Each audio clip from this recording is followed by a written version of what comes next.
Pulivendula ZPTC ఉప ఎన్నిక ఉత్కంఠ రేపుతోంది. రాష్ట్ర వ్యాప్తంగా ఆసక్తిగా ఎదురు చూస్తున్న జనమంతా. అయితే నేటితో ఈ ప్రచారానికి తెరపడబోతోంది. భారీగా అక్కడికి పోలీసులు మోహరించున్నారు.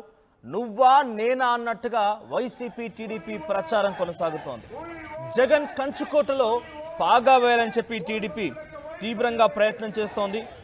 అటువైపుగా టీడీపీ కూడా ఎలాగైనా ఈ కంచుకోటను బద్దలగొట్టాలని చెప్పి టీడీపీ చాలా పెద్ద ఎత్తున అక్కడ ప్రయత్నం చేస్తూ ఉంది. జగన్ కూడా తమ కంచుకోటని కాపాడుకోవడానికి ఎలాగైనా సరే ఈసారి జెడ్పీటీసీలో మళ్ళీ అది ప్రభుత్వం ఎవరైనా ఉన్నా కానివ్వండి, పులివెందుల మాత్రం జగన్ అడ్డాగా మరోసారి అభివర్ణించడం కోసం వారంతా తీవ్రంగా శ్రమిస్తూ ఉన్నారు. సో 1995 నుంచి వైఎస్ కుటుంబం నిలబెట్టిన వ్యక్తే జెడ్పీటీసీగా అక్కడ ఉంటూ ఉన్నారు. సో టీడీపీ అభ్యర్థిగా అటు బీటెక్ రవి సతీమణి మారెడ్డి లతారెడ్డి బరిలో నిలిచారు. సో వైసీపీ అభ్యర్థిగా అటు బరిలో హేమంత్ రెడ్డి ఉన్నారు. మొత్తం 6 పంచాయతీలు, 15 పోలింగ్ కేంద్రాలు. నేటి నుంచి పులివెందుల్లో స్థానికేతరులకు నో ఎంట్రీ. ఈరోజు సాయంత్రం కల్లా స్థానికేతరులు మొత్తాన్ని కూడా బయటికి పంపించే అవకాశం ఉంది. ఒకసారి మనం పులివెందుల జెడ్పీటీసీకి సంబంధించి హిస్టరీ పరిశీలిస్తే 1995 నుంచి 2016 వరకు, 2001లో 2006లో ఇలా 4 సార్లు ఏకగ్రీవంగా వైసీపీకి సంబంధించి, అంటే వైఎస్ కుటుంబం ఎవరు చెప్తే వాళ్ళే అక్కడ జెడ్పీటీసీ ఏకగ్రీవమే, ఇక అవతల వైపు నుంచి పోటీ కూడా లేదు. సో 2001 వరకు అలానే జరిగింది. 2001, 2006, 2021. సో అప్పటి వరకు కూడా ఈ 4 సార్లు కూడా అక్కడ ఏకగ్రీవమైంది. అయితే మధ్యలో ఒకసారి 2016లో టీడీపీ కూడా అక్కడ ఒక అభ్యర్థిని బరిలో నిలపడంతో వైసీపీ అభ్యర్థి లింగమయ్య మొత్తం 2500 ఓట్ల మెజారిటీతో వైసీపీ గెలుపొందింది ఫైనల్గా. కానీ అక్కడ టీడీపీ బరిలో నిలిచి కొంత పోటీనిచ్చింది. ఇక ఆ తర్వాత నుంచి 2021లో మళ్ళీ వైసీపీ ప్రభుత్వం అధికారంలోకి వచ్చిన తర్వాత మళ్ళీ అక్కడ ఏకగ్రీవమే జరిగింది. సో ఇప్పుడు మళ్ళీ ఎన్నికలు జరుగుతున్న క్రమంలో, ఉప ఎన్నికలు జరుగుతున్న క్రమంలో మరోసారి అక్కడ టీడీపీ తరఫున మారెడ్డి లతారెడ్డి, బీటెక్ రవి సతీమణి బరిలో ఉన్నారు. సో ఉత్కంఠ రేపింది ఈ పోరు. సో 2021 వైసీపీ అభ్యర్థి ఏకగ్రీవంగా జెడ్పీటీసీగా ఎన్నికైతే 2021లో పులివెందుల జెడ్పీటీసీగా మహేశ్వర్ రెడ్డి ఓ ప్రమాదంలో మృతి చెందడంతోనే ఈ ఉప ఎన్నిక అనివార్యమైంది. దీంతో సొంత గడ్డపై తిరిగి జెండా పాతాలను వైసీపీ భావిస్తుంటే ఎలాగైనా ఈసారి వైసీపీ కంచుకుంటని బద్దల కొట్టాలని చెప్పి టీడీపీ భావిస్తోంది. ప్రస్తుతం పులివెందుల జెడ్పీటీసీ పరిధిలో 10,601 ఓట్లున్నాయి. అసెంబ్లీ ఎన్నికల పులివెందుల జెడ్పీటీసీ పరిధిలో టీడీపీకి 25% ఓట్లు దక్కినాయి. అంటే అసెంబ్లీ నియోజకవర్గంలో అక్కడ ఆ జెడ్పీటీసీ టెరిటోరియల్లో 25% ఓట్లు దక్కాయట. అయితే 2016లో జెడ్పీటీసీ ఎన్నికల్లో కూడా 2600 ఓట్లు మాత్రమే అక్కడ టీడీపీకి పోలవడం జరిగింది. మరి ఈసారి ఎలా ఉంటుందో చూడాలి. ప్రస్తుతానికి ఎప్పటికప్పుడు అక్కడ పరిస్థితిని అంచనా వేస్తూ మా ప్రతినిధి హుసేన్ సిద్ధంగా ఉన్నారు. హుసేన్, పులివెందుల ఉప ఎన్నికకు సంబంధించిన అప్డేట్స్ ఏంటి? ఏ రకంగా ఎన్నికలు నిర్వహించబోతున్నారు? రోజు సాయంత్రం కల్లా చివరిగా ప్రచారం మైకులన్నీ మూగబోతాయి, ప్రచారాలు మొత్తం కూడా తెరపడతాయి. ఆ తర్వాత అందరినీ కూడా అవుట్రోస్ అందరినీ కూడా అక్కడి నుంచి పంపించే అవకాశం కూడా ఉంది. అప్డేట్స్ ఏంటి? ఏ రకమైనటువంటి రాజకీయం జరుగుతోంది?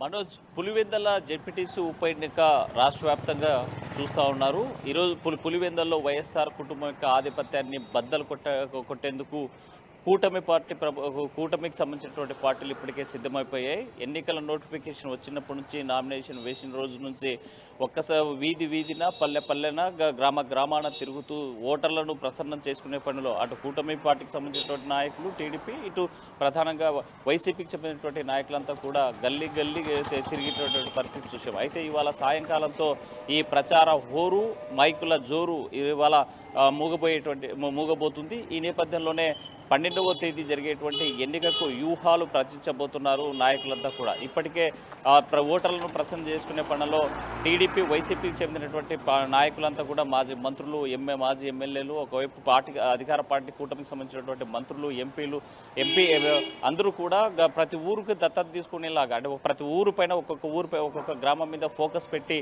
ప్రచారం చేశారు. దాంతోపాటు ఎన్నికల ఓటర్లను ప్రసన్నం చేసుకున్నారు, వ్యూహాలను రచించినటువంటి పరిస్థితి తాజాగా చూసాం. మరి మరి ఉత్కంఠను రేపుతున్నటువంటి పులివెందుల ఒంటిమిట్ట ఓటింగ్ ఇక్కడ గెలుపుని అంటే జెడ్పీటీసీ ఉప ఎన్నికల్లో ఎవరు గెలుస్తారనేటువంటి ఉత్కంఠ నెలకొంది. వైసీపీ పార్టీ నుంచి హేమంత్ రెడ్డి పోటీ చేస్తే అదేవిధంగా టీడీపీ నుంచి బీటెక్ రవి సతీమణి పోటీలో ఉన్నటువంటి పరిస్థితి మనకు కనిపిస్తోంది.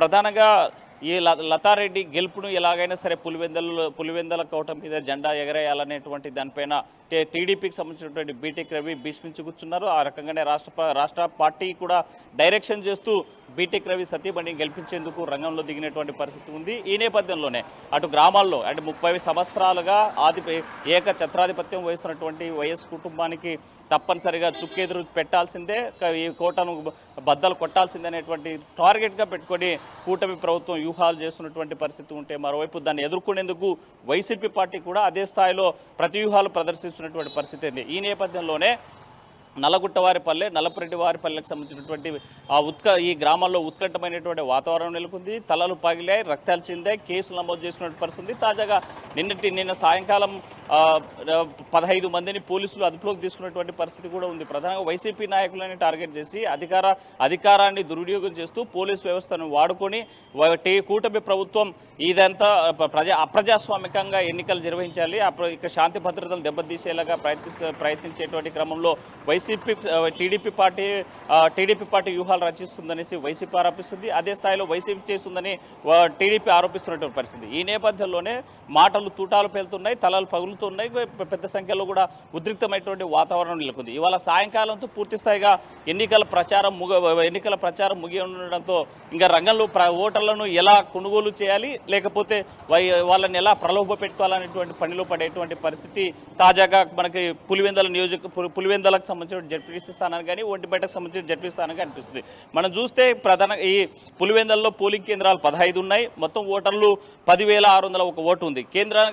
అంటే ఈ సగటున ఒక్కొక్క పోలింగ్ కేంద్రంలో 700 ఓట్లు పులివెందులలో జరిగేటువంటి జడ్పీటీసీ స్థానానికి ఒక్కొక్క పోలింగ్ కేంద్రం వద్ద ఉండేటువంటి పరిస్థితి. అదేవిధంగా ఒంటిమిట్ట పరిశీలిస్తే ఒంటిమిట్టకు సంబంధించి 30 పోలింగ్ కేంద్రాలు పెట్టారు. దీంట్లో 24,606 ఓట్లు ఓటర్లు తమ ఓటు హక్కును వినియోగించుకోబోతున్నారు.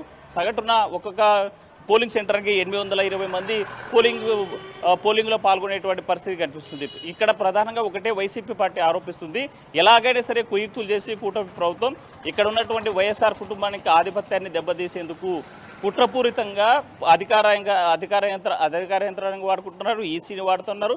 అందులో భాగంగానే నల్లపరెడ్డివారిపల్లె కానీ లేదా నల్లగొండవారిపల్లెకి సంబంధించినటువంటి ఓటర్లను బదలాయించి, అంటే ఇప్పటి వరకు జరిగినటువంటి ఎన్నికల్లో ఏ ఒక్క రోజు కూడా ఇక్కడ ప్రధానంగా ఓటింగ్ ఏ గ్రామంలో జరిగితే ఆ గ్రామంలో పోలింగ్ కేంద్రం ఉండేది. కానీ ఇప్పుడు తాజాగా ఎలాగైనా సరే రిగ్గింగ్ చేసుకోవాలనేటువంటి ఉద్దేశంతో, ఎందుకంటే ఈ 2 పల్లెలు మెజార్టీగా ఓటర్స్ ఉన్నటువంటి పల్లెలు. ఈ 2 పల్లెల్ని ఇటు ఈ గ్రామాల నల్లపరెడ్డివారిపల్లె యొక్క ఓటర్లు, నల్లగొండవారిపల్లె ఓటర్లకు సంబంధించినటువంటి పోలింగ్ కేంద్రము నల్లపరెడ్డిపల్లెలో పెట్టడం వల్ల ఓటు శాతం తగ్గించేటువంటి కుట్ర ఇతర దాగి ఉంది. అదేవిధంగా రిగ్గింగ్ చేసుకున్నటువంటి అవకాశాన్ని కల్పించుకుంటుంది కూటమి ప్రభుత్వం అని పెద్ద ఎత్తున వైసీపీ పార్టీ ఆరోపిస్తున్న పరిస్థితి. అయితే మీ ఏజెంట్లు లేరా?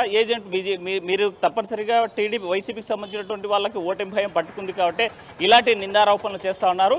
మీకు నిజంగా గెలిచేటువంటి సత్తా ఉంటే ఎందుకోసం భయపడతా ఉన్నారు? ఎప్పుడు కూడా పోలింగ్ ప్రశాంతమైనటువంటి వాతావరణంలో జరుగుతుంటే ఓటమి భయం పట్టుకుంది కాబట్టి వైసీపీ ఈరోజు టార్గెటెడ్గా చేసి కొంతమందిని దాడులు చేసేటువంటి కుట్ర చేస్తున్నారని మరోవైపు కూటమి ప్రభుత్వం చెప్తున్నటువంటి పరిస్థితి.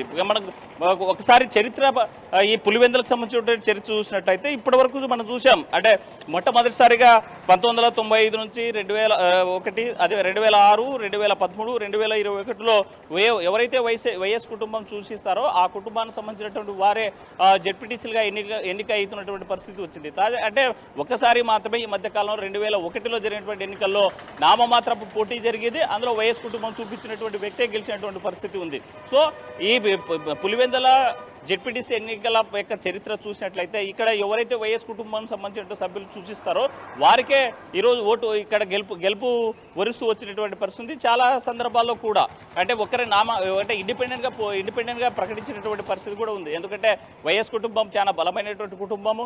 ఇక్కడే వైఎస్ రాజశేఖర రెడ్డి సీఎంగా ఉన్నప్పటి నుంచి రాజకీయ కేంద్రంగా ఉన్నటువంటి పులివెందుల్లో మరి తనకు ఎదురు ఉన్నటువంటి పరిస్థితి లేదు. అయితే 2001 తర్వాత మరోసారి ఇప్పుడు 2025 పులివెందులో జరిగేటువంటి ఈ ఉప ఎన్నిక స్థానిక ప్రభుత్వం ఏర్పాటైన తర్వాత ప్రభుత్వ పథకాల అమలు తీరు అన్ని చూస్తున్నారు కాబట్టి ఈ చిన్న ఉప ఎన్నిక ఒక జెడ్పీటీసీ టెరిటోరియల్కి సంబంధించింది కాబట్టి ఒక రెఫరెండంగా కూడా డెఫినెట్గా పబ్లిక్ కన్సిడర్ చేసే అవకాశం ఉంది. అది కూడా జగన్మోహన్ రెడ్డి ఇలాకాలో జరుగుతున్నటువంటి ఉప ఎన్నిక కాబట్టి. సో పబ్లిక్ పల్స్ ఎలా ఉంది, పబ్లిక్ ఏం చెప్తున్నారు, మెజారిటీగా వాళ్ళ అభిప్రాయం ఎలా ఉంది? ఈసారి నిజంగానే జగన్ కంచుకోటని బద్దలు కొట్టబోతోంది టీడీపీ? మనోజ్, ఒకవైపు కూటమి పార్టీ నాయకులు ఒకటే చెప్తున్నారు, 30 ఏళ్ల తర్వాత పులివెందుల ప్రజలకి ప్రజాస్వామ్యం వచ్చింది, ఓటు హక్కును స్వేచ్ఛాయుతమైనటువంటి వాతావరణంలో ఈరోజు ఓటు హక్కు వేసుకునేటువంటి అవకాశాన్ని కూటమి ప్రభుత్వం కల్పిస్తుంది, అందుకు ప్రశాంతమైనటువంటి వాతావరణంలో ఎన్నికలు నిర్వహించేందుకు సిద్ధంగా ఉన్నామనేసి కూటమి పార్టీకి సంబంధించినటువంటి నాయకులు అంటూ ఉంటే, మరోవైపు వైసీపీ చెప్తోంది ఎలాగైనా సరే కక్షపూరితంగా వైఎస్ కుటుంబం ఉన్నటువంటి అక్కస్సుతో టీడీపీకి సంబంధించినటువంటి పార్టీ నాయకులంతా కూడా కక్ష కట్టి గ్రామాల్లో వర్గ విభేదాలను భగ్గురెపుతూ ఒకరిపై దాడులు చేసేటువంటి పరిస్థితి తీసుకొస్తూ ఎన్నికలు జరిపించాలనేటువంటి ఉద్దేశంతో చూస్తున్నారు. కానీ వైసీపీకి సంబంధించిన పార్టీ నాయకులు ఎప్పుడైనా సరే ఇక్కడ వైఎస్ కుటుంబానికి అండగా ఉంటారు, పులివెందుల ప్రజలంతా కూడా మా వైపే ఉన్నారు, జగన్మోహన్ రెడ్డికి పైన ఎప్పుడు ఆశీస్సులు ఉంటాయనేసి వైసీపీకి చెప్పేటటువంటి నాయకులు చెప్తా ఉన్నారు. మరోవైపు టీడీపీ వాళ్ళు మాత్రం 30 ఏళ్ల తర్వాత ఇక్కడ ప్రజలకు స్వతంత్రం వస్తుంది అని చెప్తున్నారు. అయితే పబ్లిక్ మాత్రం ఒకటే చెప్తున్నారు, పోలింగ్ కేంద్రాలు ఎక్కడ పెట్టినా సరే మన ఆర్టీవీ గ్రౌండ్ రిపోర్ట్ ద్వారా నలపరెడ్డి వారి పల్లెలను అదేవిధంగా నల్గొండ వారి పల్లెలను ఆర్టీవీ గ్రౌండ్ రిపోర్ట్ చేశాం. అక్కడ ఉన్నటువంటి ప్రజలతో కూడా అట్రాక్ట్ అయ్యాం. అక్కడ ఉన్నటువంటి వాళ్ళతో మాట్లాడేటువంటి క్రమంలో ఒకటే చెప్తున్నారు, పోలింగ్ సెంటర్ ఎక్కడ పెట్టినా సరే మేము ఓటు హక్కు వేసుకోవడానికి సిద్ధంగా ఉన్నాం, మాకు సంబంధించినటువంటి నాయకుడికి ఎన్నుకోవడానికి సిద్ధంగా ఉన్నాం. ఇక్కడ 4 కిలోమీటర్ల దూరంలోనే కాదు 40 కిలోమీటర్ల దూరం పెట్టినా సరే మేము నల్గొండ వారి పల్లె నుంచి పోయి వేసి మాకు నచ్చినటువంటి నాయకుడికి ఓటు వేసుకోవడానికి సిద్ధంగా ఉన్నటువంటి పరిస్థితి చెప్పేటువంటి పరిస్థితి. సో మొత్తంగా చూసుకుంటే మరికొన్ని పల్లెల్లో ఎప్పుడు ఇలాంటి ఎన్నిక మేము చూడలేదు, ఎప్పుడు మాకు ఏకగ్రీవాలు జరిగేవి, కావాల్సినటువంటి వారికి మేము అంత కలిసి ఎన్నుకునే వాళ్ళము. కానీ సో మొట్టమొదటిసారిగా 30 ఏళ్ల తర్వాత 2001 మినహాయిస్తే మరోసారి ఇప్పుడు ఈరోజు ఎన్నిక జరుగుతుందంటే మాత్రం ప్రశాంతంగా ఓట్లు వేసుకుంటామనేసి ఓటర్లు కూడా చెప్పేటువంటి పరిస్థితి అయితే తాజాగా పులివెందులో కనిపిస్తుంది. Manoj, right, thank you Hussain. So Pulivendula ZPTC ఉప ఎన్నికకు సంబంధించి రోజు చివరి రోజు ప్రచారానికి సంబంధించి సాయంత్రం కల్లా మైకులు మూగబోతాయి.